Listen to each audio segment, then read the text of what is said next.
I've noticed it only because I'm kind of in a down cycle of reading right at the moment. Yeah. You know how that goes. You just kind of different hobbies jump up and take place at different times. Oh, for sure. And what's frustrating is it's not that you like there's just not enough time during the day. So it's like you got to prioritize one thing over the other. Exactly. It's not that I, don't want to. It's just that, different things take precedence at different times. And I mean, you gotta, next thing you know, the day's over, and and the time change. Go with what gives you the most. Time change always fucks with me, and I don't care if it's the fall back where you gain an extra hour, or spring forward where you lose an hour. It always fucks with me. Dude, 2 weeks later, and the time change is still kicking my butt. Like, I'm so sick of the time change. Like, it's pointless. I hate it.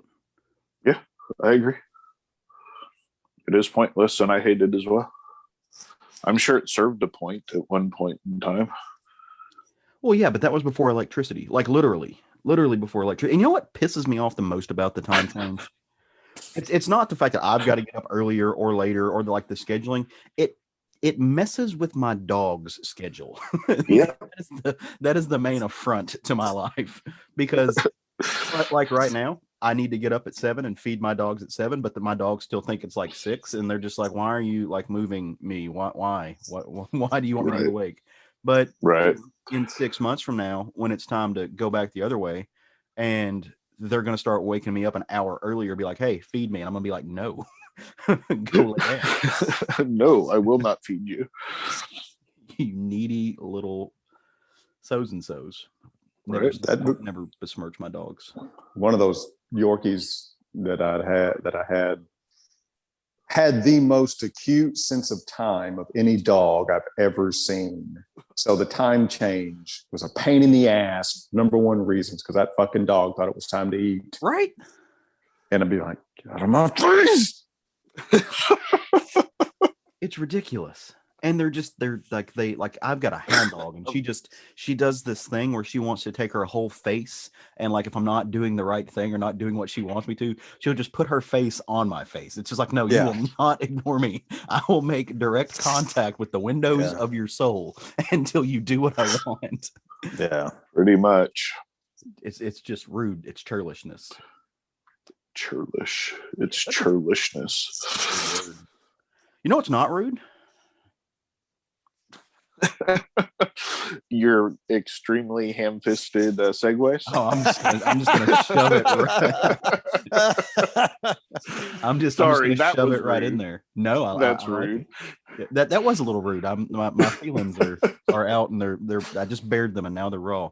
No, I was gonna say, it's not rude for us to have done 169 episodes of this little podcast that we do, the Southern Fried Geekery podcast, that is, and this is episode 169, and 69 is a good number. Really enjoy that number a lot. You add 100 of them, it's fun times. That's not how math works, but we're going to go with it. So hey everybody, I am, as always, Caleb Alexander McKenzie. Matt Trogdon. And I'm Craig Lance.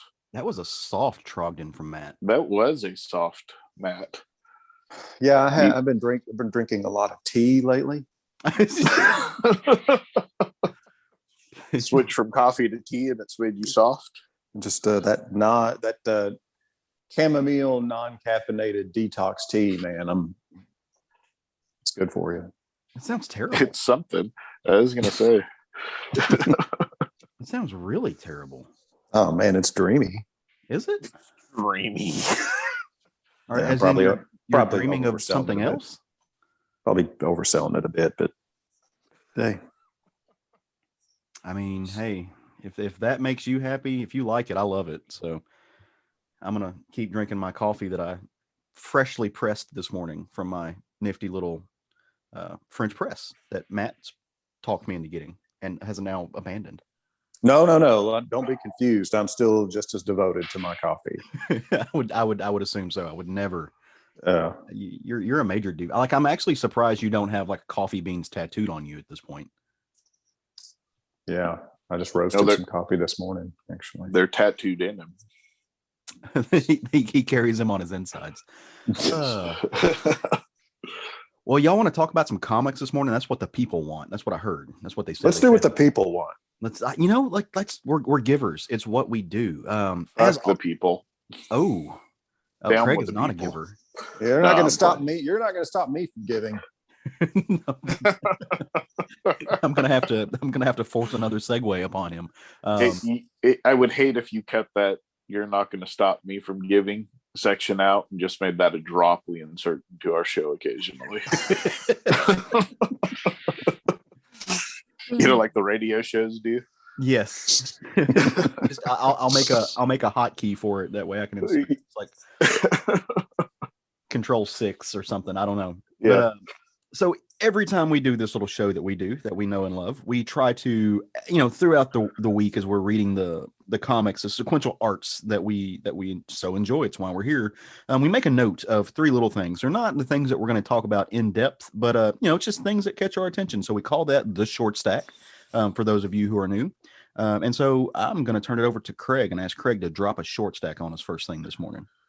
All right. Well, I decided to save you guys from listening to me talk about another Facsimile book, so I put it in my short stack, and that's Hulk 182. Of course, it's Marvel, and it's Len Wein and Herb Trimpe, and this finishes off the Wolverine story and begins his fight against Hammer and Anvil.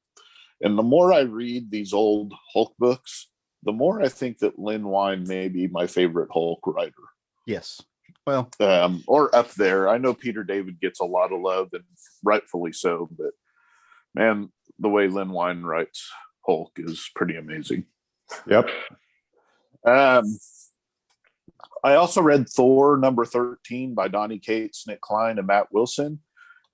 Thor and Odin battle back against Donald Blake, who has hijacked Thor's body and powers, at least the powers of Thor, the lightning god, but not Thor's Odin powers, and that's how he's fighting back.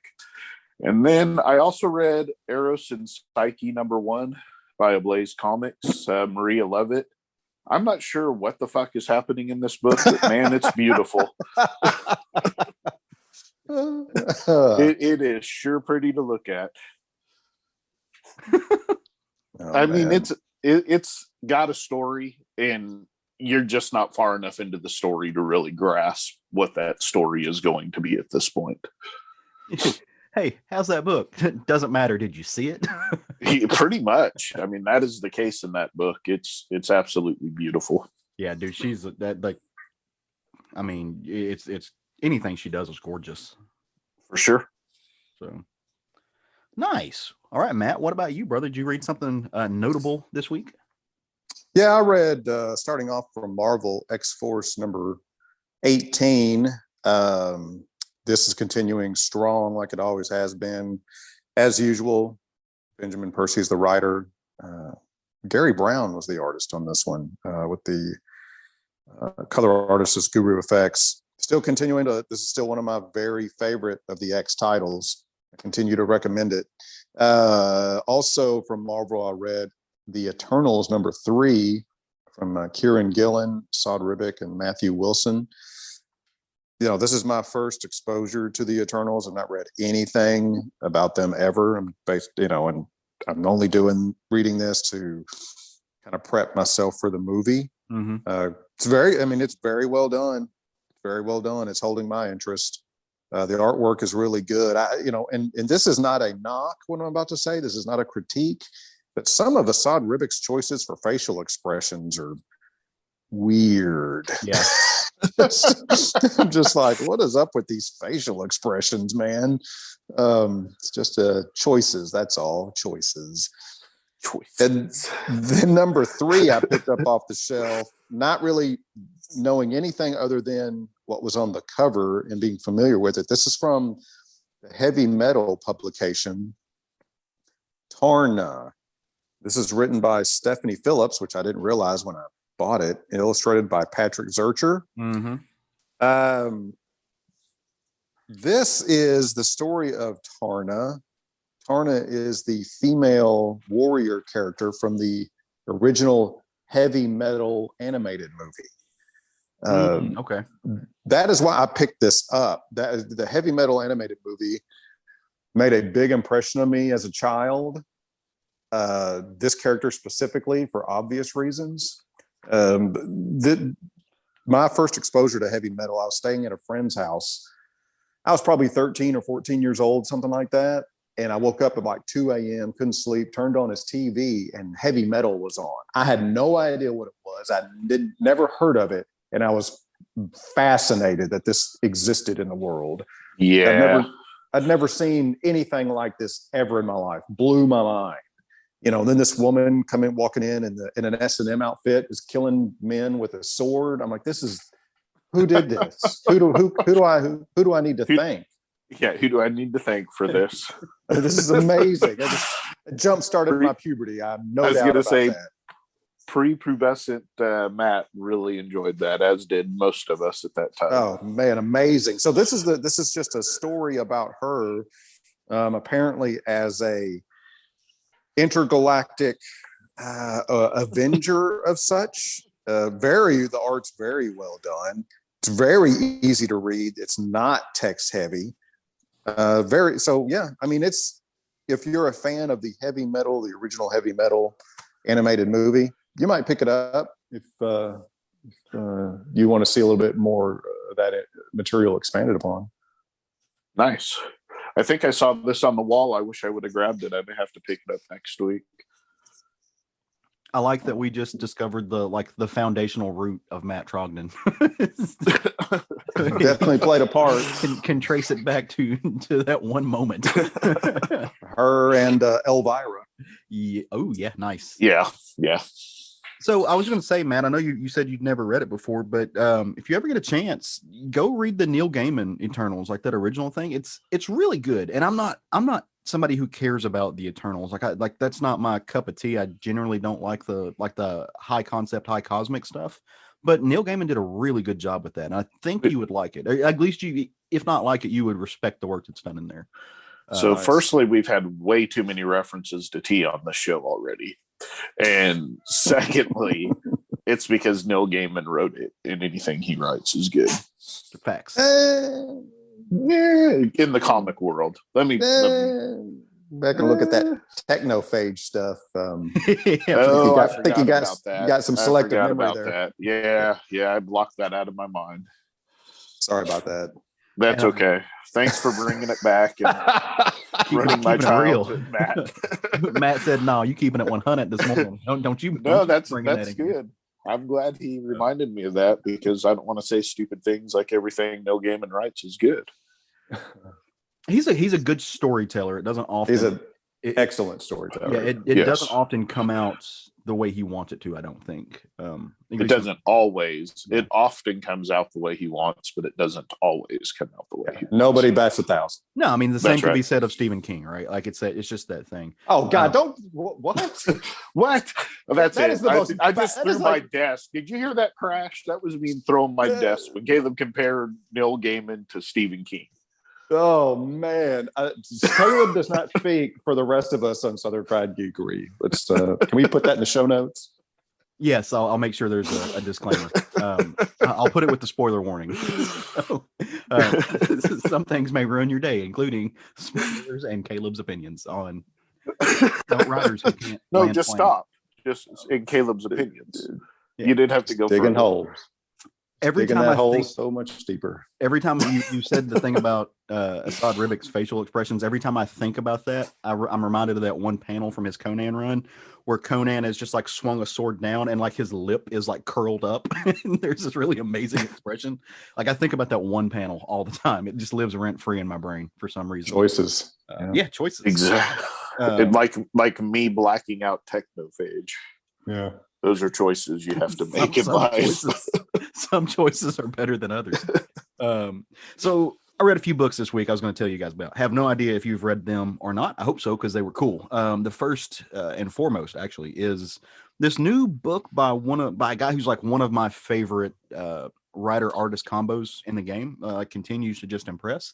Mr. James Stokoe. He has a new series out from Dark Horse called Orphan and the Five Beasts. It's very much a take on like an old kung fu style mystic world, and he's familiar with those arenas if you've read a bunch of his work.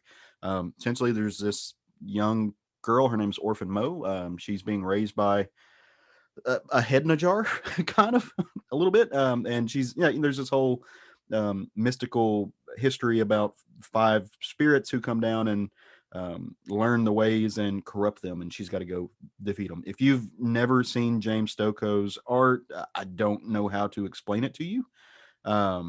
It is so detailed, so textured, so emotive, and so just full of kinetic energy that it's redonkulous. So you gotta cop that if you haven't yet. You need it. You need to own it. You need to look at it. In the middle of my little short stack is the end of a series that I don't know if I can say I enjoyed it. I found it intriguing. I found it entertaining. I also found it heavily confusing. It felt like they shift gears and went in a whole different direction in the middle of it. That's Unearth by Cullen Bunn, Kyle Stram. Baltimore Rivas stepped in to help with this one. Also, the artist named Crank, I think, did either the colors or the letters. I had to crack it open again. I'm not real sure. I think it was the colors.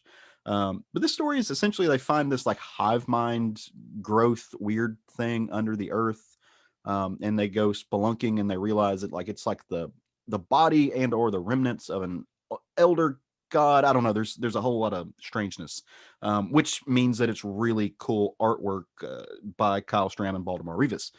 They flex some really interesting muscles and do some strange and gross things in this book, with like body horror and weird anatomical nastiness. It's the creep factor's on 1000. It's fun.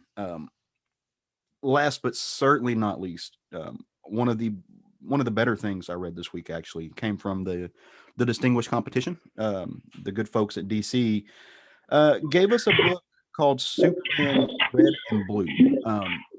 This is similar to what they did over at the House of Ideas when Marvel did the Wolverine Red, White, and Blood. It's like an anthology book that really, in this case, they use 2 focal characters, or 2 focal colors, I should say, to kind of explore and talk about Superman and what makes Superman who he is. Those really like prescient moments where he's just genuinely good, decent, and wholesome.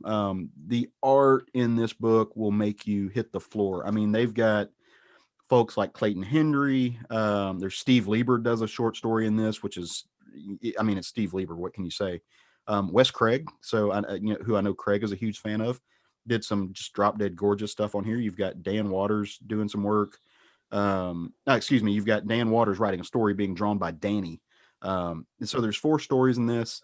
They range everything from, a time where Superman was rendered powerless by kryptonite and was tortured by a third world dictator. The time where a young boy was dealing with the fact his mom was a drug addict and was writing to Superman to help, asking for help, and Superman didn't get the letters on time. But Superman's like, no, everybody writes me letters. They all go to the same mailbox.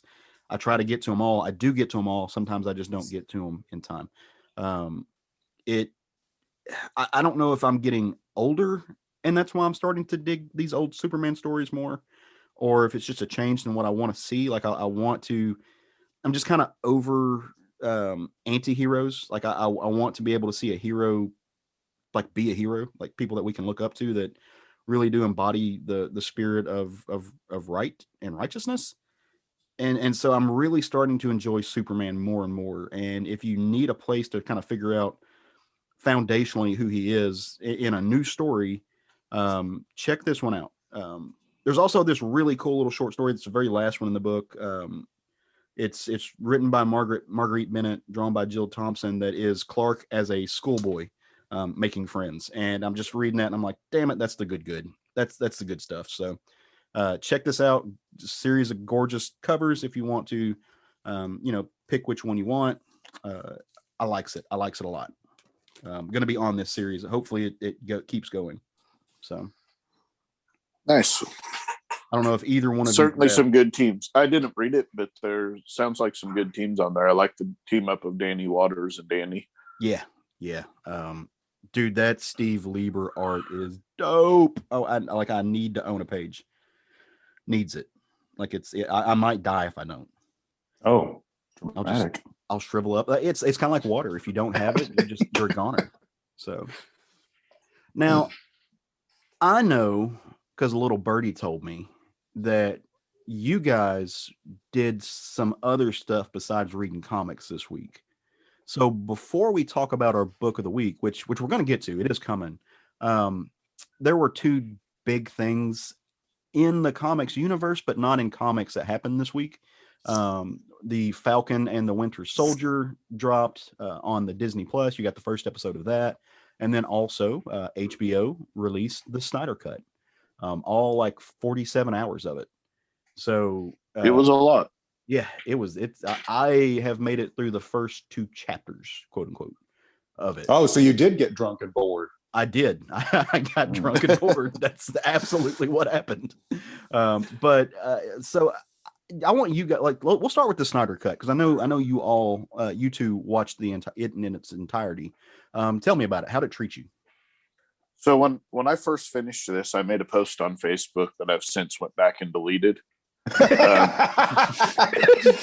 Because the more I thought about it, the more this movie does not hold up. Is it better than what we got? Yes. Narratively, it's an absolute mess. There's scenes in there that don't need to be in there. It absolutely did not need to be a 4-hour long movie. I guess Batman's a prophet now, I think, is kind of my take on the whole thing. He, dreams that Lois needs to be she's the key to it all. He dreams that there's an invasion. And then, later on he has another dream, which I'm not going to spoil.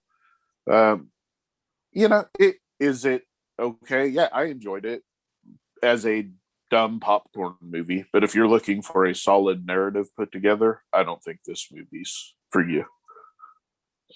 No, you definitely should not go in this with the expectation of a solid, well thought out, well played narrative. And dream sequences in general, to me, are just full red flags of lazy fucking writing. How do we tie things together? We give you a goddamn dream sequence. That is the laziest fucking, one of the laziest fucking things I can think of to quote tie a story together. Yeah. Well, yeah. That the dream sequence at the end of this is a bit offensive. It's for my taste. By and of itself, it's offensive, but as it quote as part of the movie, it's fucking masturbation. The end sequence in this movie is fucking masturbation. There's nothing to it whatsoever. I've never heard Matt this. Matt has umbrage. I've never heard Matt this riled up.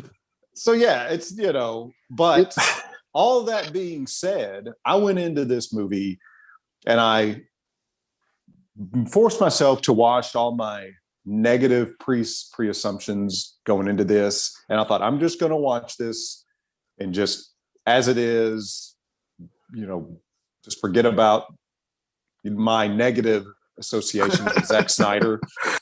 So I'll say, how did that work out for you? I liked this movie better than the Whedon version. No doubt about it.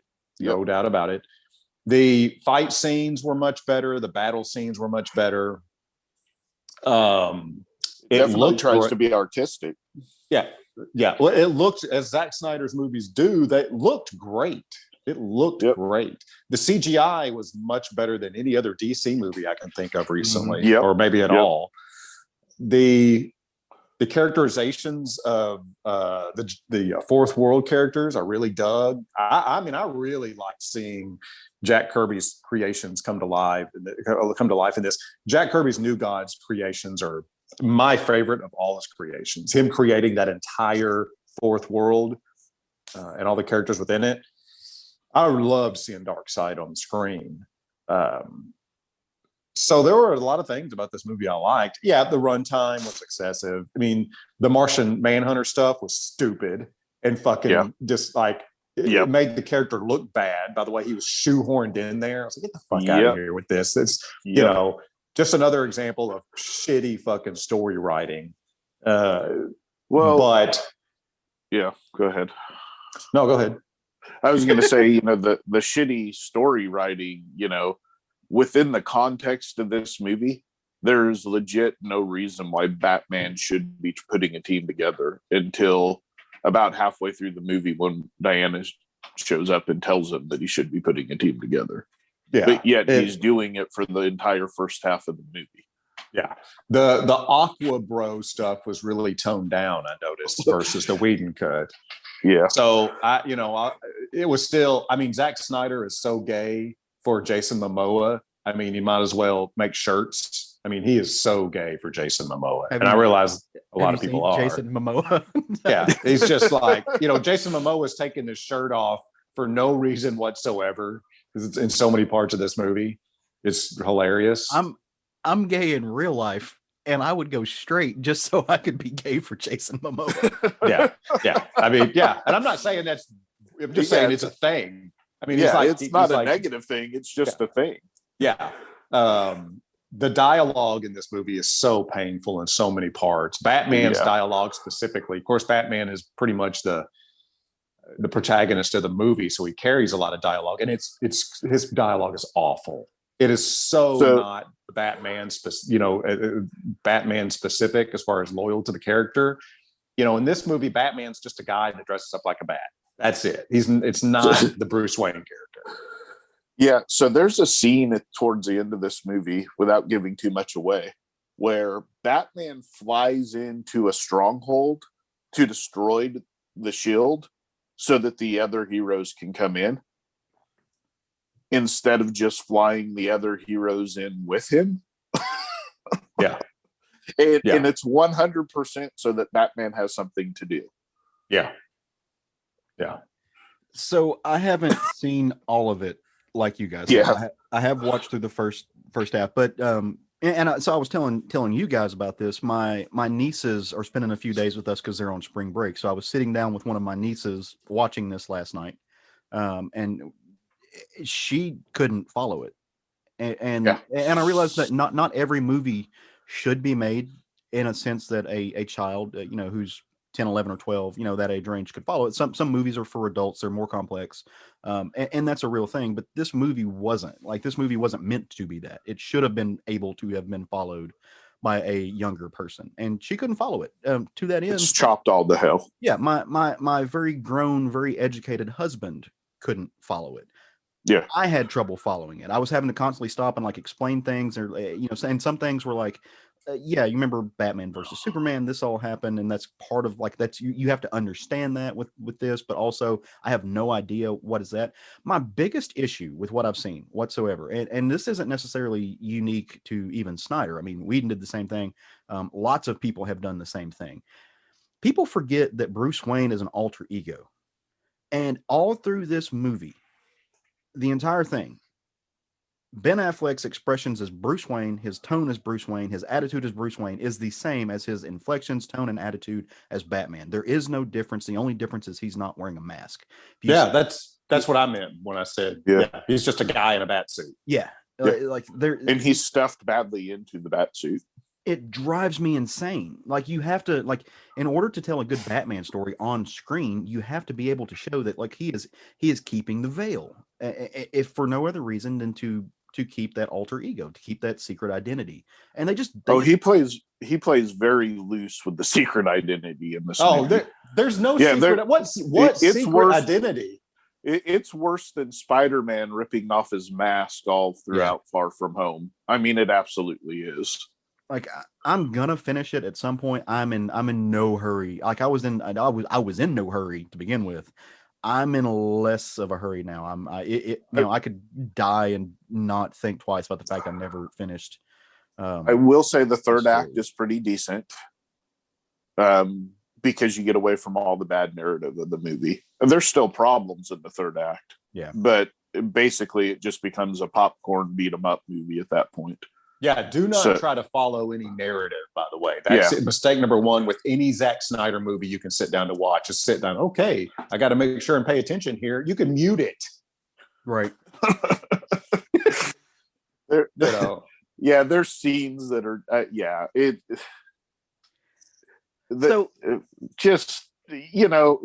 eat a bowl of popcorn, watch the movie in 5 parts, and, go on with your life.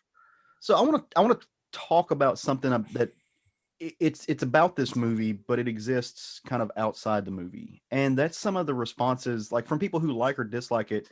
I've seen something like post by multiple people, not just one person, like multiple people across the breadth of everywhere have stated this in some form or fashion, that Joss Whedon like robbed them of a movie that they could have had.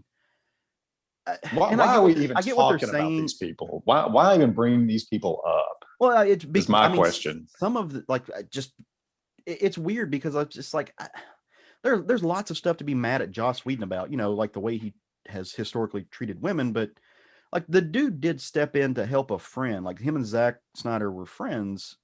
He stepped in to help a friend at a time where, like, Zack Snyder suffered a major tragedy. Like he didn't set out to. I guess what folks are trying to say, and what really bugs me, is that they're sabotaging the film, like in some way he sabotaged the movie. Like, no, the dude just made a bad movie. Yeah, it's just weird. And well, the script that he was given was bad. Yeah, let's just be honest. He made some changes to it to try and make it more less Snyderish and more Whedonish. Yeah, but overall, you ended up with a movie that had two different tones, and it was easy to see that wasn't necessarily his fault. It was a bad movie, though. I mean, it was not even objectionably bad. It was just bad. Yeah. And the version that we just got is still not a great movie, but I have to believe that if we'd gotten this movie, the possibility, and I say that in quotation marks, of having a continuing DCU with a continuity would have been there. With what we got before, it pretty much ended any hope of the DCU. Well, and Matt, to answer your question, like why talk about, like I'm not talking about just faceless people with a random account. Like I'm talking, like there are some like really close friends of ours, people that we hang out with and we chat with who have made that statement, who've said similar things. Like, so it's not me talking about some troll on the internet. Like these are people whose opinions, and like this is a conversation I would have if we were sitting down at the table at the comic shop. With some people who've made that statement. I'm just like, no, I mean, I think that's like you're turning something that was an innocent failure to some extent into like something weird and nefarious, and I just don't get it. Like I don't understand that. It's just like, no, dude, it made a bad movie, based on what he had, based on like what he thought what was going to come later. So that's why I brought it up. Like this isn't just weird like people who may or may not exist because of Twitter. These are like, friends of ours that we have conversations with on a regular basis. Like that's the confusing part. I'm just like, So on to better things though. Yeah. Better things. Falcon and the Winter Soldier. How did was that better? You guys? I enjoyed the shit out of it. I have one minor complaint, but go ahead, Matt. What's your take on it? I like that. I mean, that the opening action sequence was incredible, man. I mean, that was what's the phrase I'm looking for? That was theater movie quality cinematography in action. Oh yeah, they put everything into that opening sequence of the show that they would in the movies. It looked great. I have to say, what little he did, George St. Pierre did a great job. His acting, I was like, man, this guy's, I mean, he delivered his lines. He was believable. I mean, I was, wow. Okay. GSP. Nice. Yeah. But I really dug the first episode. Yeah. That choreography, like it reminded, and it took me a minute to realize who it was and make sense of it, but it really did remind me of that opening scene with Batroc the Leaper, that you got from Captain America Winter Soldier. Like that's how good the choreography was for a TV show.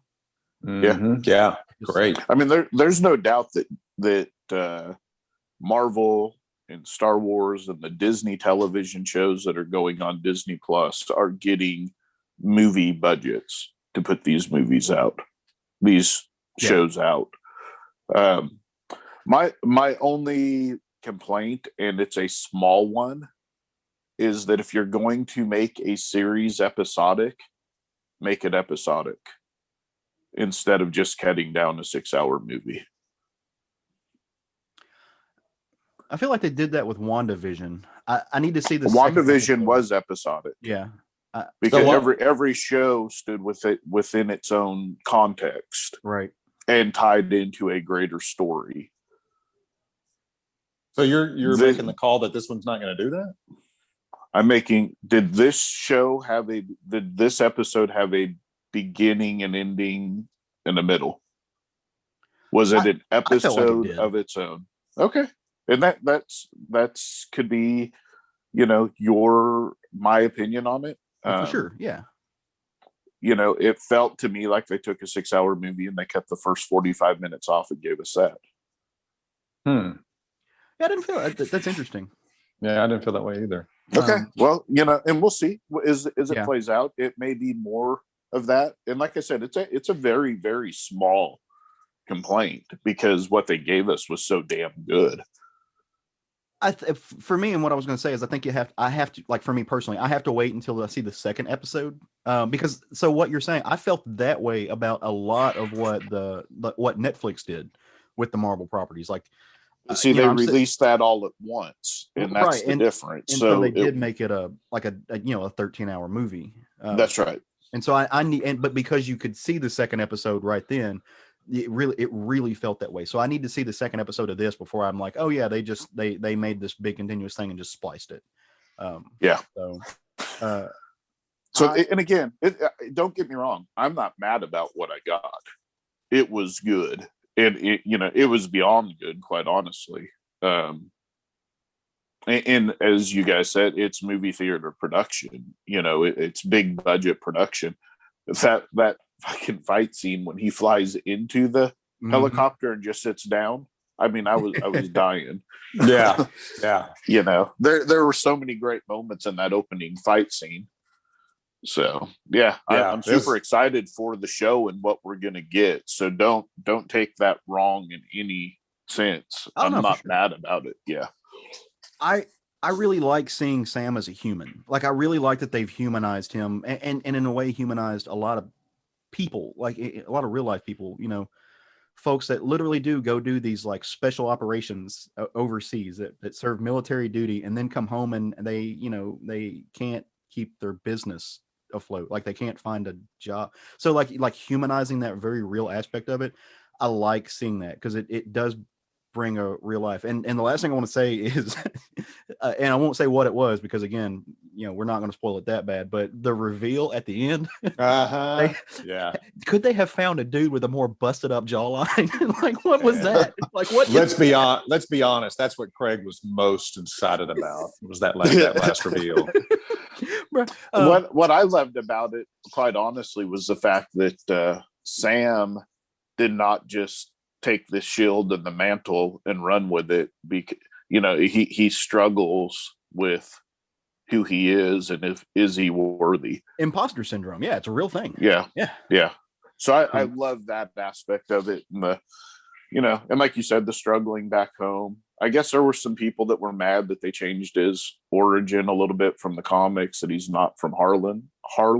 Yeah, and he's now from Louisiana. But I mean, come on, we got bigger things to be mad frankly, I'm not mad about it, but it feels really weird for Sam to be from Louisiana. Just feels weird.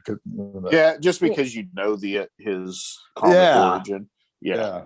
Well, and especially but there's people that were legit mad about it, and it's like that. I mean, I get it. I understand that you want to keep the origin, but I don't think that's worth being mad about. Yeah, people were mad. In other news, water is still wet. I was just gonna say, like, it didn't upset me by any means. It was just weird because the other like major African American hero right now, Monica Rambeau, is also from Louisiana. So I don't know if they're planning on like tying that in somehow or what. But like, that was just, I was like, oh, so in the Marvel Cinematic Universe, unless your name is Rhodey and you're a black person, you're from Louisiana. Okay. Oh my God, maybe they're gonna fight Man-Thing.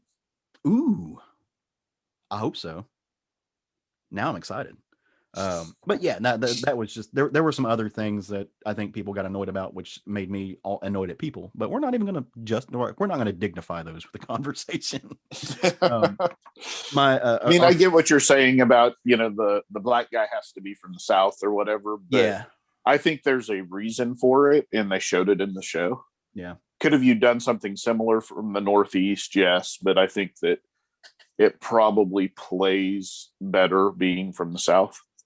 Yeah, but and to that end, I also don't think that like Sam Falcon, he's not tied to Brooklyn or to one of the boroughs in the same way that Right. like Luke Cage is. Like Luke Right. can't do If you you did that move with Luke, Luke Cage, yeah. it would Exactly. be wrong, like fundamentally Right. wrong. He's so tied into that like what that is. But Sam's really not. So yeah, it's just one of those things. Like, okay, cool. Like, you know, there's reasons for it, I'm sure. It doesn't change his character much, I don't think, though. It does not. I was just watch that show for sure, guys. there's a meme going around that I forget if it was our buddy Hassan or Flippa sent me, and it's the old man from Up with the Captain America. I'll find it and send it to you. It's amazing. It's fun. So, all right, pop culture. That's cool. It's good to see, like, you know, superheroes on the smaller big screens that we all have, because, you know, we have big TVs. That's now. the world we live in now. Yeah, it is. The geek has inherited the earth, so to speak. I did see somebody say that they miss going to the movie theaters and coming out and feeling like they've been transported back into reality from an alternate reality. And I thought, you know, that's probably the most accurate. Yeah. Because, you know, with the size of our TVs nowadays, you're still getting the same kind of experience. Mm-hmm.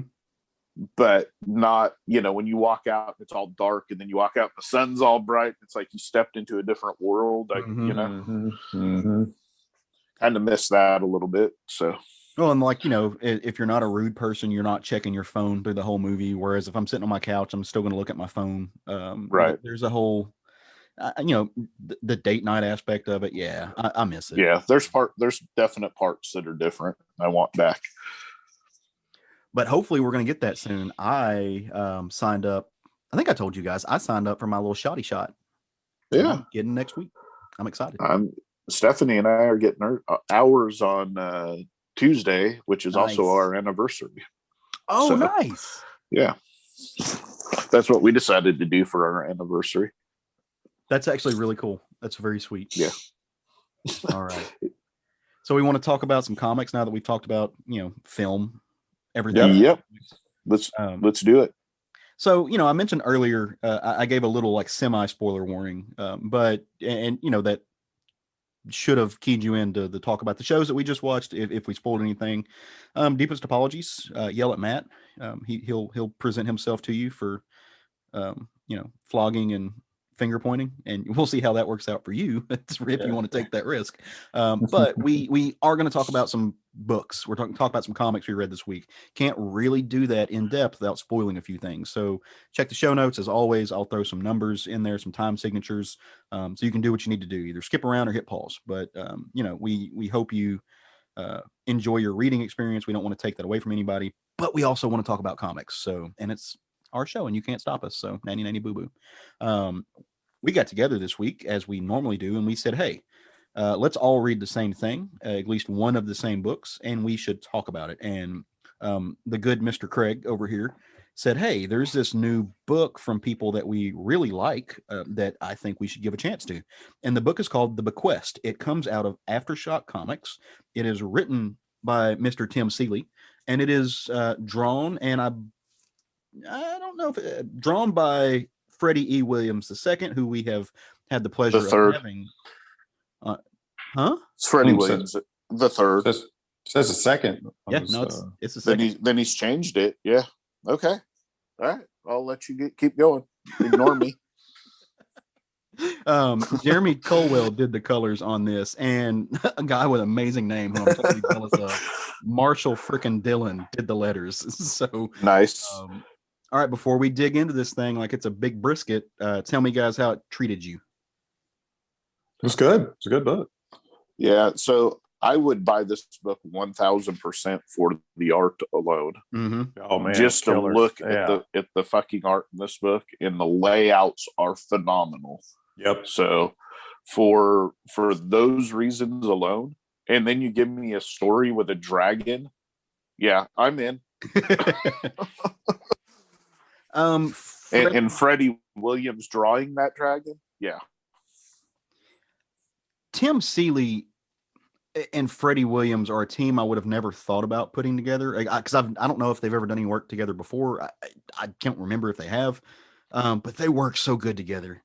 Tim Seeley is somebody who's a master of, like, to me, when I think of Tim Seeley, I think of horror books, right? Like he does horror really well, and there's a little bit of that in here, but he's also doing, he's incredibly good at fantasy,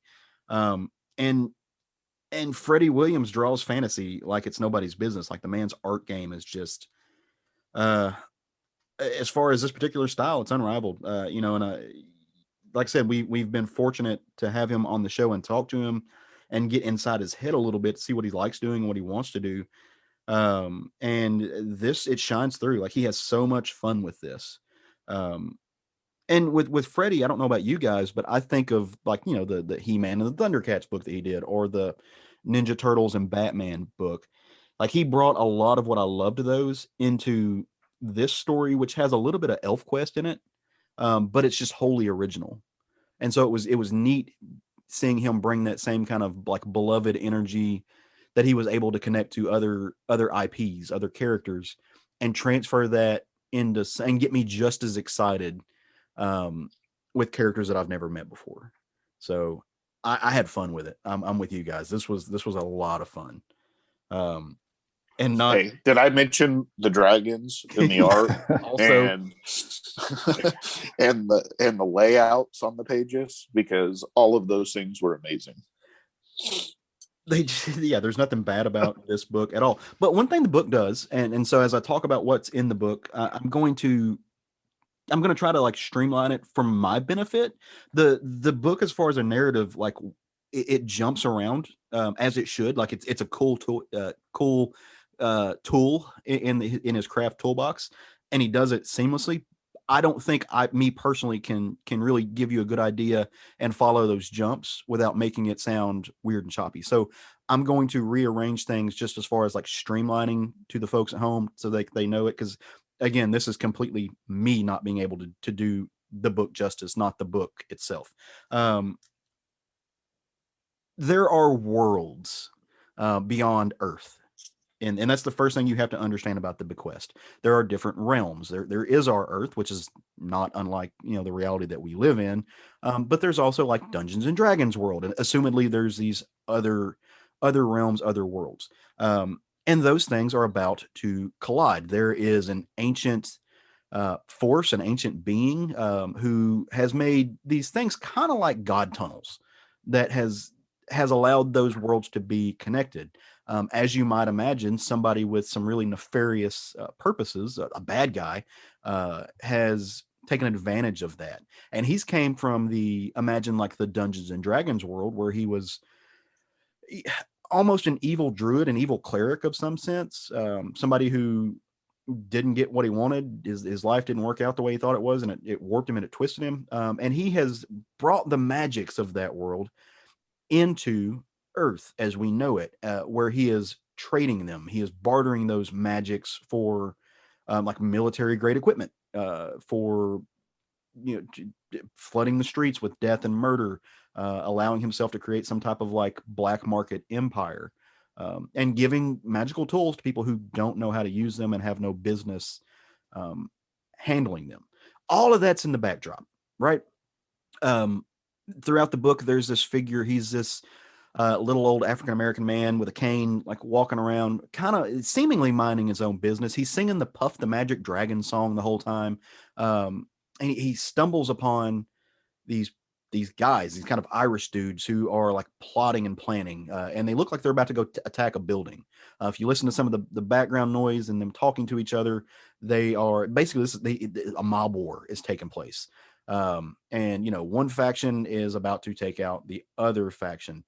The Irish dudes whip out a wand, and they're going to blow up this building. They don't know how to use the tools, right? So they cast a spell. Things go poorly. It doesn't go as planned. Everybody's kind of scratching their head. But as something happens off panel, and as it goes back, all you see is this little old man with his cane just covered in blood and ichor. and you're just that lets you know something is not what it seems. This little old guy that's walking around singing Puff the Magic Dragon is something who can do some damage. He can handle himself. The book jumps, as it were, into that Dungeons and Dragons world, and gives you a cast of characters that you can think of as D&D characters. They're fairly common, I think. I mean, you've got your wizard, you've got your barbarian, you've got a dwarf that has some type of weird, like, glowing techno armor, who seems to be kind of the fatherly figure. You've got a fighter, just that is full of himself and is really kind of a drunken bastard, doing his own thing. And they all, like, they're mercenaries, for better or worse. They are adventurers for hire. They'll go and they'll clear out dungeons for gold. Like, they just kind of do what they want to do.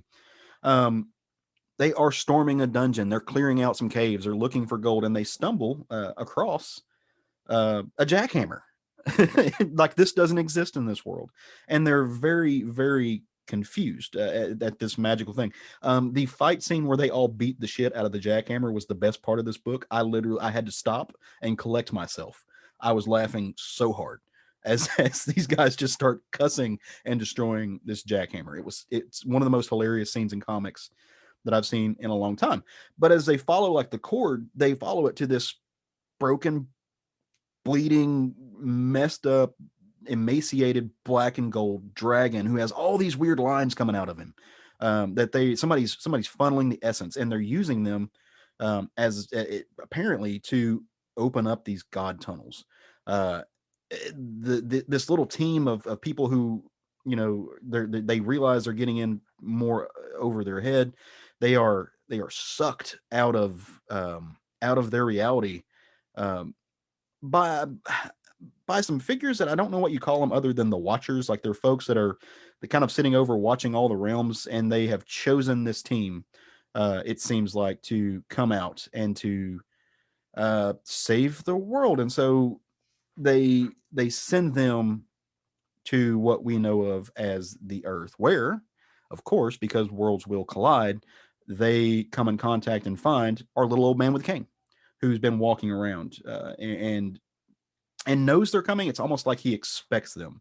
And the little old man kind of tells them the great secrets of this bad guy, this guy named Crave, who is setting up this black market empire.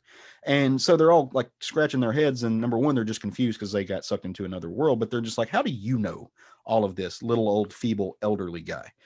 How did you become, and how did you become, like, possessing this knowledge? And again, I guess it's a heavy spoiler, but he transmogrifies right before their eyes, and he's a great red dragon, and who's been living on Earth, and needs to stop Crave, because what Crave is doing is going to change the world as we know it. Of course, this is a book by Tim Seeley. Tim Seeley finds a way to take the modern political atmosphere in real world and work into most of his works. He does that here. Crave is utilizing, I would say, very clearly, at least in his mind, right-wing militia propaganda type groups, terrorist organizations, whatever you want to call them. And he's giving them these magical tools, and they're about to break shit. They're about to mess things up. And that's where the book's going to go from there. Did I do the book justice, guys? Like, it was as I was trying to think about how to talk about the narrative, I was a little worried. Yeah, that was fine.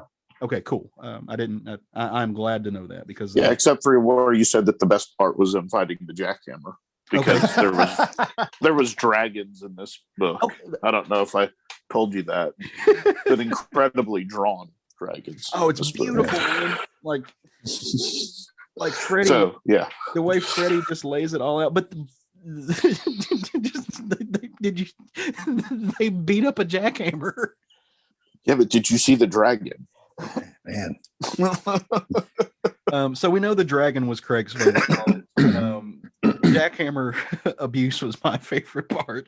Matt, did you have a favorite part? Some standout things for me. First of all, I really like the character Garthod. His design specifically, that he has what is obviously a nose that has been broken several times. That I thought was really cool. That little addition to his character. Mm-hmm. The panels themselves, I really like the way Freddie Williams did this. The panels designs alter dramatically all throughout the book. You'll have very standard block panels. Then you have these panels with these heavy lined sketch borders to them. You have some splatter looks. You have the art goes all the way full bleed to the edge of the page. Then you have the panels that have a very ornate borders to them, reminiscent of Todd McFarlane's spider panels, for example. Yep. Just the variability that he took in all these some look like computer screens. I mean, the design of all the panels really, to me, added a lot to this book. Yep. So I'm assuming the panels that didn't go all the way to the page you had a problem with, Caleb, like last week, but nope. I thought it was really cool. I think it's awesome. So things like that really stood out. His overall, the artwork is I mean, outstanding.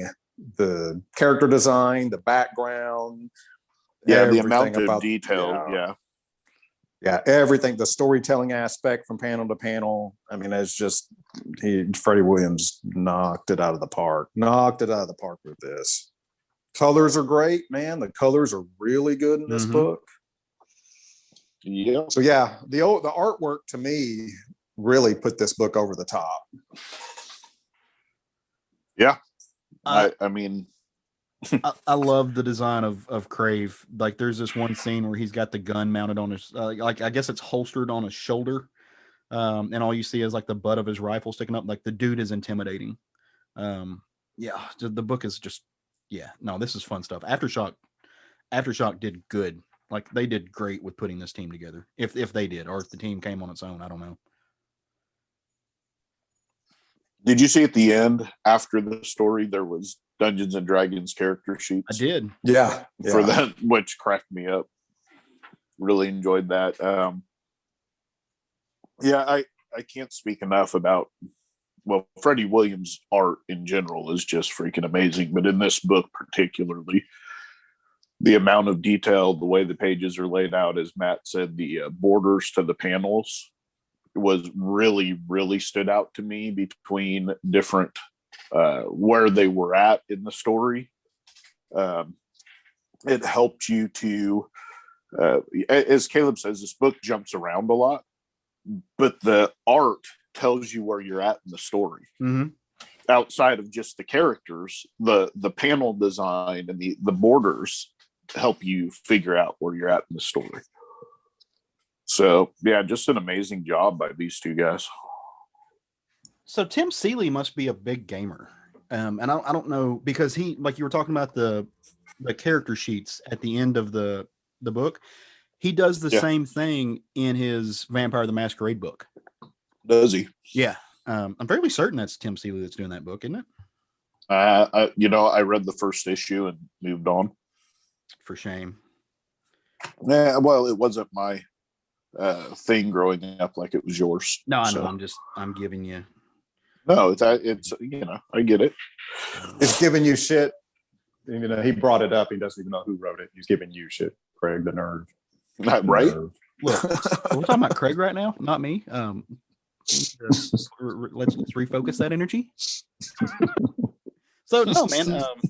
Go out and buy this book. This was great. I'd actually been wondering what what Freddie was doing, because I haven't seen him on anything that I know of since the Batman Ninja Turtles crossover.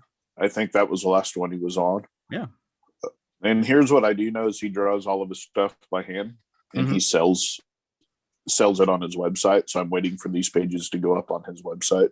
Oh yeah. To see how much he's wanting for them. You gonna get you a dragon? I might, depending on how much that page cost. I need to own the jackhammer. Yeah. It's something, while we're on Tim Seeley, one of the books I mentioned in my short stack from Heavy Metal, Tarna, he's the editor in chief of that book, which I thought was interesting. Nice. I forgot he was over Heavy Metal now. Okay. And Hack and Slash, which is one that he's really known for, is finally getting hardcover omnibus releases, absolute editions. Which is ridiculous. So I'm super excited about that. Yeah. Yeah, it's ridiculous they haven't already been made. Yeah. So the trope going back from one reality to another is not my favorite in fantasy because it's done a lot, but it's done really well in this book. So it didn't bother me at all. No, and it helps. And I think it goes back to what we were talking about. It really does help that is kind of Freddie Williams, as far as artistic storytelling goes, that has almost become his niche. I don't know if it's fair, but he is really good at taking two separate things, and blending them together really, really well. Whether it's He-Man and Thundercats, right, or the Turtles and Batman, or whatever. But or even this is D&D in the mundane world. Like he does that incursion so well. And absolutely one of the nicest guys you will ever meet in your life. Oh yeah. Definitely. Also, thanks to Google, yes, Tim Seeley is the writer who's doing the main story on Vampire the Masquerade. So, cool stuff. Yeah, go get it, guys. 100. And while they're out shopping, I'll say if you should go get this book. If you are in Central Arkansas, you should go get this book from the shop that we get our books from. Let me do a little shameless plug for them, Kapow Comics over in Sherwood. It's where we all met. Do we really have to? We don't have to. No, I'm playing. I'm playing. Putting positivity out in the world. But yeah, go visit them and pick up a book. And while you're there, one of you guys should tell them something else they should grab, because they can't just get one thing, right? Like their comics are like Pringles. You can't just get one. So I'll tell you about a book I read, and my review is not going to take long because the story is so fast paced. If I asked you guys who my favorite Marvel superhero is, could you answer that? Spider-Man. Absolutely. Okay. U.S. agent. Yeah. So it is Spider-Man, as Caleb said, but you wouldn't know that based on how much I talk about Spider-Man on the show, because my mama taught me if you can't say something nice, don't say anything at all. And that philosophy didn't really take with me. Yeah. But not for her lack of trying. But finally, I have a Spider-Man book worth talking about. And that was Nonstop Spider-Man #1. Nice. It's written by Joe Kelly. Pencils by Chris Bacalo, I think is how you say his name. Inks by Tim Townsend. Colors by Travis Lanham. And letters by Jay Bowen. So this book literally starts with Peter Parker jumping out a window, and he's changing from his clothes to his Spider-Man outfit as he's jumping out the window, saying, just go, you got 15 stories to come up with a plan. And that is the pace that this entire book puts on. He spends the next third of the book chasing the bad guys. And he's mad because he's not very quippy. And at one point he says, no one goes to the hospital today, at least no one innocent, which is a very un-Spider-Man thing to say. Mm-hmm. But he's mad, and it fits within the context of the story. And like the book we just talked about, this book jumps back and forth in time. And while he's chasing these bad guys, he gets a phone call from a friend that I've never seen in a Spider-Man book before, but her name is Kel. She informs him that she has done it. She has taken the A+. And at this point, you don't really know what that means. Like, did she go in and change her grades in the school or whatever? But Peter gets mad at her, and it jumps back in time, and we find out that they just had a friend that overdosed on a new designer drug called A+. And we don't know what that drug does yet. But apparently the guys that he's been chasing are the guys that sold his friend this A+. And so, which is why he's so mad and he's okay putting them in the hospital. So he has to leave them to rush to Kel's side and try and save her.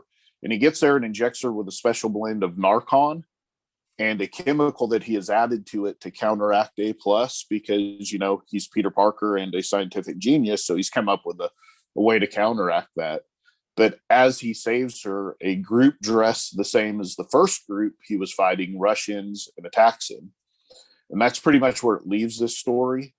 There is a backup story in here, or kind of like a epilogue, I would say, that gives you where the story's going to go. And it has Hydra with Baron Zemo taking his place again at the head of Hydra. He is absolutely pissed off at how weak Hydra has become, and that none of them know that the true mission of Hydra is to eliminate the weak, he says, as he kills all of the current leaders of Hydra. So this book, the way the layouts are designed, did either of you read this? No, I haven't. I haven't yet. So the pages are drawn so as to read it extremely fast. Mm-hmm. And it happens as an action flick in your head. There's a slant to all of the pages where you're just kind of reading it. So it flows so fast. It's called Spider-Man Nonstop for a reason. So absolutely the best Spider-Man I've read in a long time. And this is, as far as I can tell, Spider-Man's back in college in this. It's not taking necessarily place within the current continuity. Well, it's not taking place within the current continuity, but I don't know that this is the Peter we know from the 616 universe. But absolutely a fun story. I can't... Baron Zemo just being absolutely...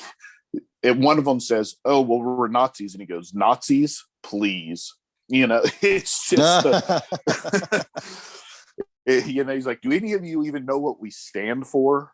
You know, and none of them can answer correctly. So there's a beheading in it, Matt. He chops off one of the dude's heads. Oh, wow. So for Spider-Man that reason, book. for that reason alone, you should read it. So it moves fast paced. There's really not a lot to talk about other than the art is just absolutely outstanding. The story flows so well. And once again, the layouts are designed perfectly to lead you through this book at the fast pace that it's designed to lead you through. Were you familiar with the creative team on this book? I was not before this. No, I'm not either. So because I looked at this book and I wasn't familiar with the creative team at all. Yeah, I was not. The only name I knew was Travis Lanham, you know, who works for VC. So that's the only name I had known that was on the book. But absolutely, yeah. Sounds like Caleb's Googling it now. Well, yeah, I was looking up just to see what all Chris Bachalo has done, because I'm familiar with him. He did some Doctor Strange stuff. He's done some Spider-Man stuff before. I think most recently, Matt, you've seen him in probably Wolverine, Black, White, and Blood. He did one of the short stories. Oh, Chris Bachalo. Sorry, him. I'm very. It's the Joe Kelly is the writer that. But yeah, Bachalo absolutely, he nails this book. Him and Tim Townsend on the inks. Isn't Joe Kelly who did I Fight Giants? Maybe, I'm not sure. Huh. I didn't spend the time to look it up. To be quite honest, this book would give me enough reason to read other things he's written for sure. Yeah, for some reason, I want to believe that he is known for writing Deadpool. He is. Yeah, he is. Okay. Did not write I Fight Giants. I'm trying to think of who that was a different Joe. I don't remember, but yeah. There's so many creators, it's hard to keep them all separate in your head sometimes, you know. But yeah, I mean, everything about this book, you guys should definitely at least pick up the first issue. it grabbed me within the first few pages. Like I said, it's a different Spider-Man because you don't realize it at first. You're kind of like, why is he not saying his little one-liners, and why is he so mad, But then it becomes real clear with a couple of the flashback sequences why he is mad. And it's you don't kill his friend is really what it comes up with. And I'm thinking that this drug is going to be a drug that helps you focus in school and get better grades, hence the name A+. Cocaine. Yeah, so because when Kel takes it, at some point she says, before he gets there, she's laying there kind of in her own head and says, I'm going to die for a paper. Damn. So, yeah. Guys, I lied to you about telling the truth. Joe Kelly did write I Kill Giants. Sorry. Okay. I did some. There you have it. I did some Googling. He is, I guess, a little behind the scenes that would help people who are sitting at home if they ever need to know these things. There's a website called Comic Vine that I use that I look up stuff, and it tells you can like Google the person's name. It'll tell you what they've worked on. And I don't use it nearly enough. I should do a better job about that. But it looks like he's credited with 50 appearances on Action Comics. Joe Kelly did 35 appearances of Deadpool, notably from 97 to 99. So kind of that key era that made. Yeah, isn't he credited with really turning Deadpool into what he is today? I think so. Yeah. Well, it sounds him like and Fabian I should know more about him. So, Fabian, I think you can split that between him and Fabian. Looks like he's had 30 appearances on JLA, and he wrote 20 issues, or at least is credited on 20 issues of The Amazing Spider-Man. So this is not his first radio on the web slinger either. This is cool. Nice. So there you go. Yeah. Well, now that I feel stupid. Nah, dude, not at all. No, that was. I hope you done talking there, dumbass. Yeah, pretty much. It's somebody else's turn to talk about a book. Bro, no. That was. I hope I didn't make you feel like. I hope nobody makes you feel that way. It's all good, dude. It's all good. No, it was one of those things that it was like I didn't spend the time to go look at Joe Kelly. I mean, I knew the name, but if you want to see a really good movie that'll make you feel some kind of way, you should go watch I Kill Giants. You should go read the book because it's one of my favorite graphic novels. But you should definitely go watch. I've read the book, which is why I'm kind of surprised that I didn't recognize the name as from that book. Yeah, that book will make the room dusty real quick. It will. Get some in your eye. Matt, you want to go next, or you want me to go next? We got a fight. Go ahead. Arm wrestle. One more. What we got? Go ahead. Okay. I read a book this week that I kind of always tell you guys, I hope you go pick up this book I read. I really enjoyed. You should go read it. And a lot of times that's just kind of, I'd want you to go pick up the books I read, but I really hope you all do get the chance to read this book because I think that you will love it. The book is called The Fall. It's by somebody else that, like we said, that I've never read before. A writer artist named Jared Muralt. I don't know why here lately I'm getting into works that are being written and drawn by the same person, but I find that fascinating, how people can weave two different crafts together so well. More and more you're seeing a lot more of that. But this is a really interesting book. It's put out by Image. It is a 100, at least volume 1, I should say, is put out. It's 140 pages. It's in kind of this larger comic format. It's both. It's not necessarily square, but it's in kind of this prestige format. I think is what it's called. So you get more bang for your buck. It's a little pricey. If you pay full retail price, it's $16.99, but $16.99 for 140 full color pages of absolutely stunning art. I mean, you could spend more for worse. Give you some idea of what the story is. The story takes place. I didn't realize this till I read the back matter in the book, but it actually takes place outside of Bern, Switzerland. I I was reading it and kind of like, oh, this is just some, unnamed place in the in Europe. You could tell it was European, but I didn't really know. But yeah, it's in Bern, Switzerland, and it's probably in our not too distant future. The world has gone to shit in more ways than one. Everything that we know, like in our real world, like stuff that we've been dealing with, kind of works in tandem to bring society to an end. It's kind of the worst case scenario. There's been a massive economic collapse. Global warming has made food scarce. Farmers can't grow their crops. People are starving. And then a global pandemic, some type of flu, has ravaged everybody. I mean, the bodies are just insurmountable. And so as I started reading this book, I almost put it down. I was just like, it's too much, too close to home. I'm not ready yet. Those same concepts are why I quit reading the book from AWA Upshot that came out last year. Like it literally hit right when the pandemic was coming out.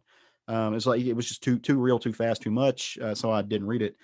Resistance is the book you're thinking about, right? Yeah, which is a good book. I've since gone back and read it.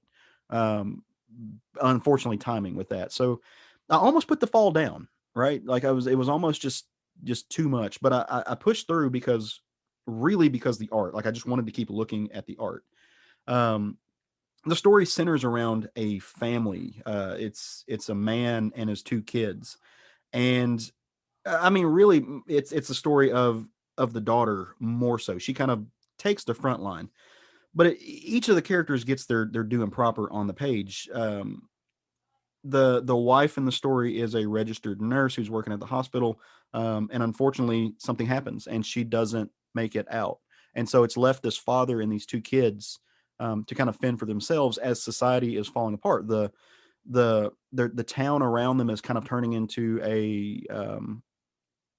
a ghetto, but not in the racist sense, in the Poland 1940s sense. Like they're walling people inside. They're keeping people locked up under the guise of controlling and spreading the plague.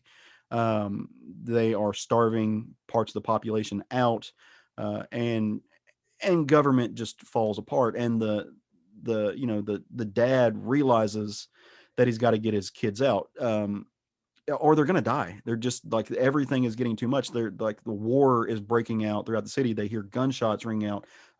Planes are starting to drop bombs, literally drop bombs on parts of the city.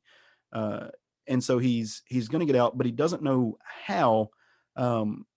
When it dawns on him that his parents own a cabin in the mountains, and that's supposedly where they're at. So he's going to, get everything together, steal, scrape, and do whatever he has to do to get his family to the cabin in the Swiss Alps. And so the story takes on this narrative. It reminds me a lot of The Road, if you've ever read that novel. It's very bleak. It's paced impeccably well. And it's the story of this journey of this dad. Like, they stumble across the worst of humanity. They deal with people who go from being looters to self-appointed warlords. And I don't mean that in like the quote unquote comic booky sense. Like they're not walking around in with giant axes and weird hats. Like they're just dudes who are very dangerous. And they're all desperate people in desperate situations that will literally kill whole families for a can of beans. They stop in one space and they're trying to find some food, and they stumble across a newborn child who the daughter in the book takes on as her own. And so she's now got another mouth to feed, and she's now got something that won't be quiet whenever they need to be quiet, which creates a whole series, a whole entire series of problems down the road. As they come to the Alps, they stumble upon this village, I think is the best way to put it, that has been fortified, and it's basically an old ski resort. And the townspeople, the normies, the townies there, don't like tourists. They don't want anybody coming into their town, and you can understand why that is. But it's gone from a place of like they'll literally send people out to die, and they are being very cutthroat about it. But the dad is a mechanic, and they need a mechanic, so they allow the family to come in, and some things happen, and they're put between a rock and a hard place. The dad gets injured. The daughter, there are some people there that are asking, like, they have things that they need to survive. There's a local veterinarian who has some antibiotics that they need, and he's only willing to give them the antibiotics if the daughter does some pretty despicable things. If you, I'm not going to go into it and lay it all out for you, but you can add, 1 + 1 is 2 in every situation. But she refuses to do that, and you literally see her grow up in this world on the page, to the point that she becomes just a force of nature. She begins to understand the violence of the world, and emulate it. There was a little bit of maybe the character arc of Carl, so to speak, from The Walking Dead in this. It is one of the best things I've read in a long time. It has a lot of the feel as far as like pacing goes, and the breakdown of society that I don't know if you guys ever saw it, the movie 28 Days. It was like a zombie movie. If you take out the zombies, this had very, very strong tonal things. It's not an easy book to read. Even aside from the fact that, like they're dealing with this pandemic and a lot of death. It's still not an easy book to read. It's a very violent book. It's very quietly violent. It doesn't hide the realness of the violence and just the seriousness of the violence in the way that, like, superhero comics might, somebody gets killed, but there's like, bang, boom, and pop all around it. They make it very kinetic. This is a very still book. People die. They don't die with thunderous applause. They die silently in the woods.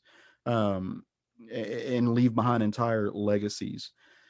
When it comes to the art, the best way I can describe the art, or at least try to, it's got a little bit of Chaboutet, I think is how you pronounce his name. He's a French artist who has done, he's done some adaptations of like Jack London books. He's done a lot of work, just gorgeous stuff. Has a little bit of a Mobius vibe, and I say that loosely. It's not that's not a 1-to-1 comparison. Number one, nobody's Mobius. I say that with hesitation because both Mobius and Chaboutet, I think, are sequential geniuses.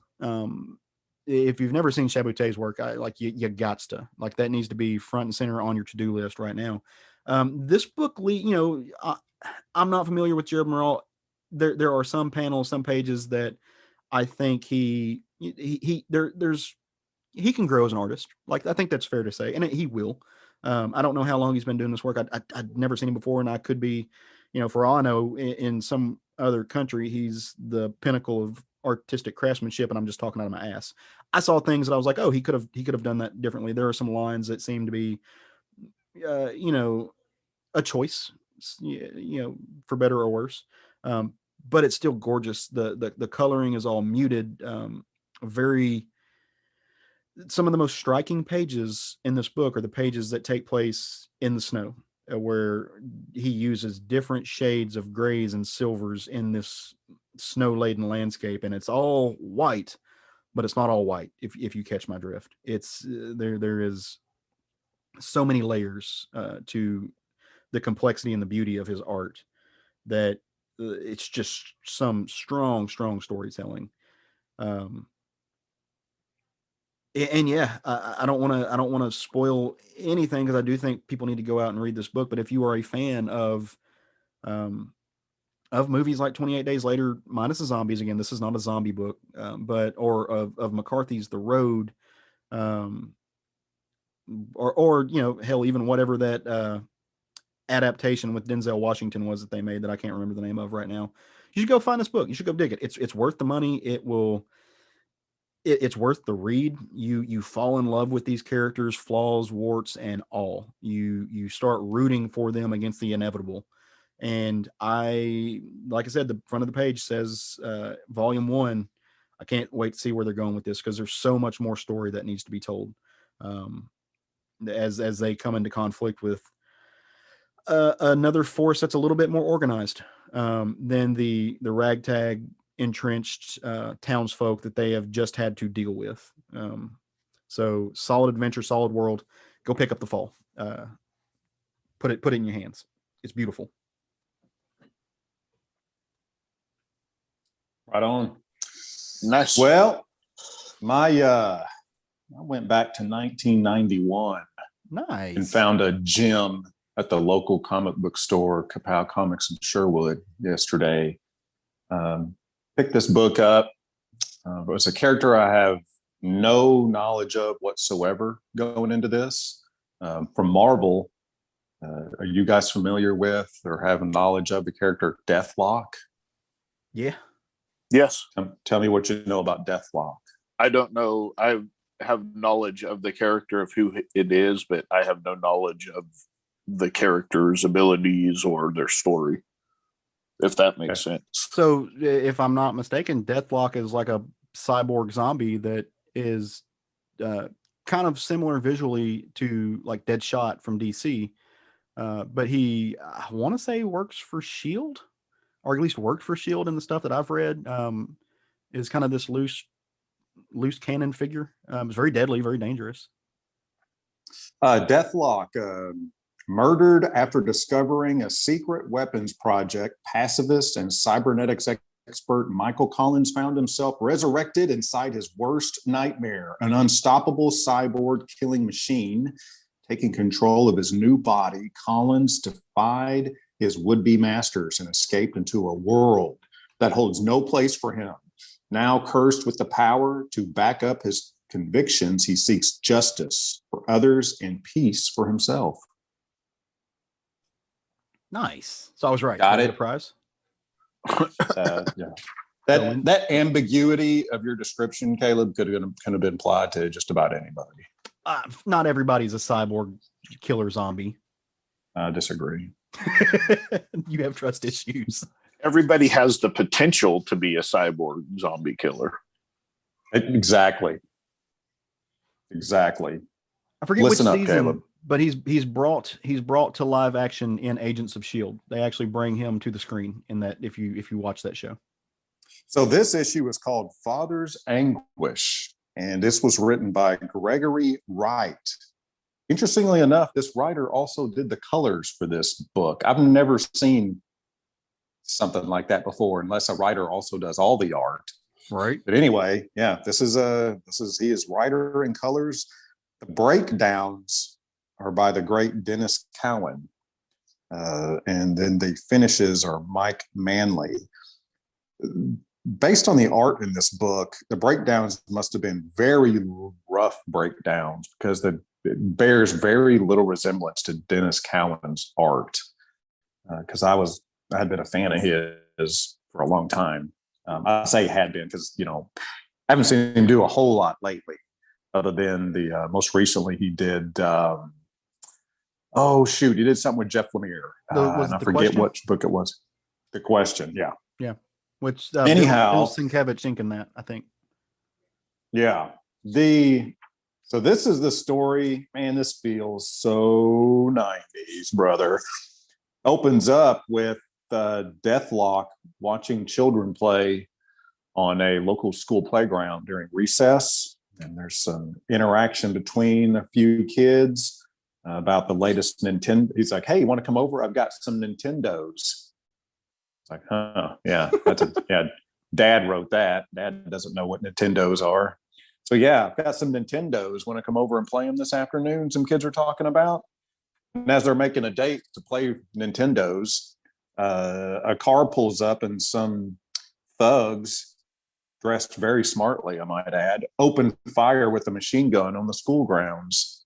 And Deathlok ain't cotton to that. That's not cool. So Deathlok runs off said thugs and find out later that 5 kids were killed in this melee. Kind of dark stuff. Why would these guys open up fire on a school playground, you ask? Well, that's because one of the kids was a drug runner and was betraying the people that he was drug running for. So said thugs thought it'd be good just to open fire on a school playground to deal with the problem. Gets the ire of Deathlok, as you would imagine. As he's pursuing these drug dealers, he finds out that they're being led by the great Marvel character and villain Silvermane that we're all very familiar with. Also, who's on the hunt for Silvermane's crew based on this shooting is Frank Castle, also known as the Punisher. We have some familiarity with. I heard of that guy. And they bump into each other, and Deathlok doesn't like Frank Castle's murderous ways as he's trying to kill the drug dealers, and Deathlok wants to take them into custody so they can seek justice. And Punisher lets him know that he's getting in the way of his war. This is my war. You're standing in the way. And the book ends where the criminals jump on a subway train and make their getaway as Frank Castle and Deathlok get into an argument about the different ways that they seek to avenge these children's deaths. It's absolutely excellent. You should go out and hunt this book down. You can learn a lot from it. Tell us a lot about humanity and the different ways people view vengeance and what is right in the world. And I think that's a lesson we could all take to heart these days. Yeah, absolutely. From 1991. 100. What was this, just a one shot, or did you say what issue this was? Oh, this was issue number 6. This is part 1 in the Similar Machines storyline. And I did pick up part 2. Of course, I'm not going to tell you what happens in part 2 because this is a book review, not books review. Ooh. And you need to put the work in for the big payoff in this storyline, buddy. Can we expect closure next week, maybe? Absolutely not. Oh, gonna have to go to Comixology. Yeah, this is what we call a cliffhanger in the biz.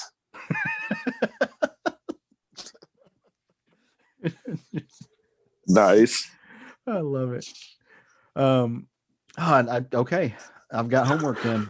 And it's a total fluke that this is a total fluke, obviously, that a work of this amount of power was available in the dollar bin. I don't know who's not doing their job, but somebody lost out big by letting this piece of gold go to the dollar bin. I can only believe it's Tony. Oh, man. Well, I don't want to cast any blame on anybody. No aspersions casted. I mean, right. Besides this book and this series, obviously, I wonder if there's any like quintessential Deathlok series. Well, you're not going to top this one, friend. Yeah, well, I'm wondering what the number 2 is. Oh, well. Hey, if you're not first, you're last. So why bother? Jesus. All right. We now reached the Will Ferrell portion of Southern Fried Geekery. Ricky Bobby. Oh, nice. Now I got to go find a thumbnail for that shit. Thanks, Matt. I didn't know that was a thing. I do work behind the scenes, brother. No, I mean the Will Ferrell.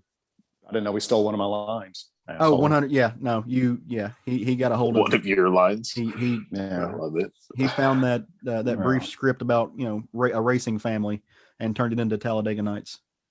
God damn it. Yeah. Well, I mean, hey, look, another year and a half, we can go talk to him. Yeah. Yeah. Well, I hope he just makes the best of his success built upon my foundation.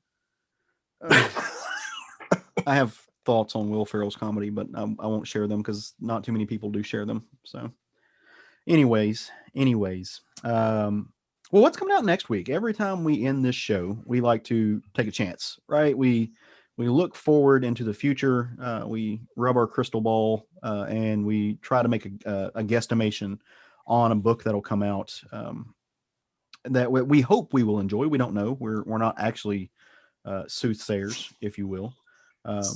But it's always nice to kind of plan your week by hoping that something will be cool.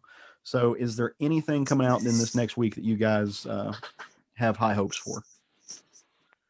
Yeah, this is going to be a surprise. I'm going to pick a book that I normally wouldn't pick, other than the fact that the creative team that's on it and that they've been working on this character in the Batman stories.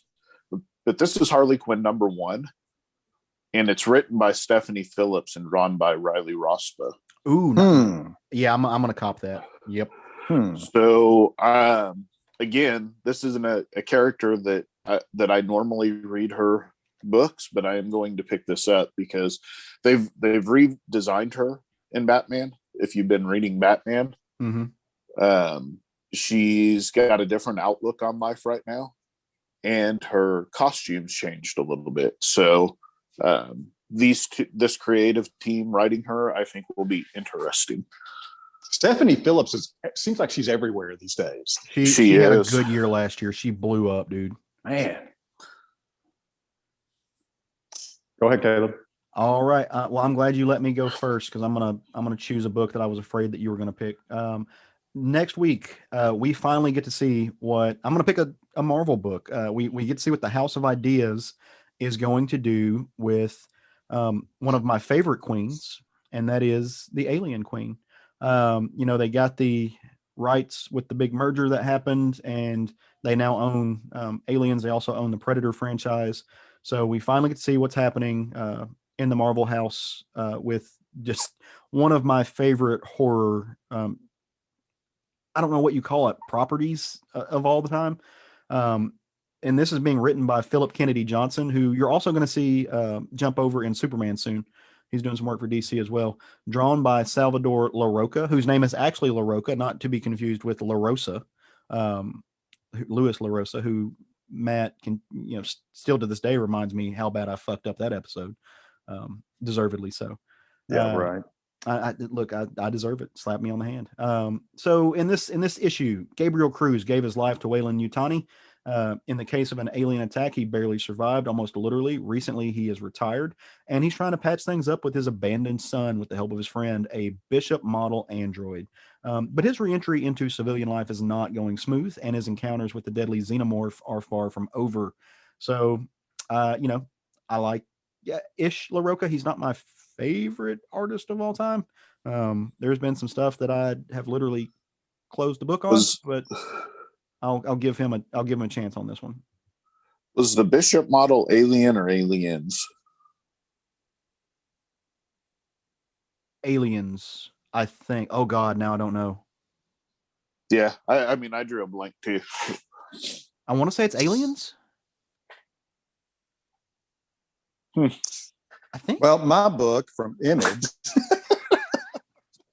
instead of listening to Caleb think, is from Image Comics, Ha number 3. Mm-hmm. This one, I'm really looking forward to this series now because every issue is about totally different set of characters, and for some reason, I find this really compelling. But the through line seems to be it's all about characters who are also clowns. This one apparently is going to be about a mime. So if there's any dialogue at all, will be interesting. I mean, obviously, the mime characters won't be speaking it if there is, but this is by W. Maxwell Price and Roger Langridge. Mm-hmm. So this one I'm really looking forward to, and based on the strength of the first 2 issues, I keep recommending this series. Well, rumor has it that the last issue is going to be based on Southern Fried Geekery since it's based on clowns. I hate you. Why? I'll co-sign this if I can. I'm really surprised at how much I'm loving this story, considering how much I hate clowns. Yeah.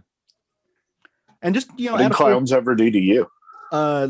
Dude, I've always not liked them. But my aunts for like my 4th birthday party dressed up like a clown and that was scary enough. But then my dad, I asked where the clown came from, and instead of like a good person, and saying, "Oh, it's just your aunt, it's okay, she's here," my dad told me that clowns pop up out of the earth and can always come find you, and that fucked me up. That is parenting 101 right there. Oh my gosh. I think he meant it to be like a sweet thing, is, oh, these things are always like, they can just come and fill your life with joy. They're always here. I live 2 houses down from a cemetery, and the only things in the ground are dead people. So That's excellent. That scarred me in perpetuity. And then just because I have to put up something on Instagram, Stray Dogs #2 comes out next week, and I am all about this book. I think it's badass. Serial killers and puppies. That's all you need to know. So go get it. Do you have a second book, Matt? I don't have a second book. Yeah, neither do I. For reasons. Pick one next week. Gotta have 4 books for my little Instagram graphic. Gots to. That's them's the rules. Right. Makes it all analog and nice and lines up good. So, yeah, well, we'd hate to have to redesign the graphic. Right? Shit, it'd be shameful. All right. We got anything else we need to cover this week before we get out of here, guys? Nope. No, that's We it. covered a lot. Covered a lot of. We did. This book, this episode. Good work. Go team. All right. Cool. Yeah. Well, if you want more of this, we really hope you have enjoyed us just talking. Just talking about things we love, just being friends. Friendship is in fact magic, as the ponies say. And if you want more of it, you can come find it on our Facebook group. We are Southern Fried Geekery. Just type it up in the little search bar. It'll pop up. You can come literally post news. You can come, talk about what you're reading. We would love that. Share stuff, make friends. It's good times, good community. He said post news, not nudes. Correct. Facts. Yes. With a W and an S. Thank you for clarifying that, Matt. I would have had to have joined you in the on team no Facebook if just random photos had started popping. I heard Craig gasp when you said. I was like, "Uh-oh, Craig must hurt him." Craig was tuned out. Craig was going to the bathroom mirror to add start taking pictures. Better start manscaping for this week's nudes. Craig, if you want to see that graphic that I was just waxing poetic about on Instagram, you can follow us on there and Twitter. We're at SFG Podcast on both of those sites. Tag us in what you're reading. Come like our stuff. We try to post some panels about what's going on. It's fun times. And, look, if you've got any questions, comments, maybe you are a creator who is working on your own thing and you want to, get the word out there, help spread it. Actually, we got an email in this morning from something very similar. A person who's like, hey, can I send you comps and have you guys read it and maybe talk about it on the show? And I said, yeah, sure, fire them over. And, that applies to you too. And I'll say that with the full disclosure, if we read what you do and we don't like it, we're not going to trash it on the show. We may not talk about it, but we're not about that life. We're not going to just bring something on the show, especially from an indie person, and just degrade it. So that would cause people not to buy your book. We're not going to do that. So yeah, because my mom told me not to talk bad about stuff. Exactly. Mom law applies to this. So we would love to hear from you. Shoot us an email, southernfriedgeekery@gmail.com. And if there's nothing further, hopefully if you're in a school or a teacher or something, you're on spring break. So, get out of here, go have fun, go have spring break. If you're not, then just continue to enjoy working and life, as it were. And while you're doing that, go forth and love some comics. Woo! Jerry, woo. I heard from Jerry this week. It's nice. Yeah. He didn't like the Snyder cut. No, he did not.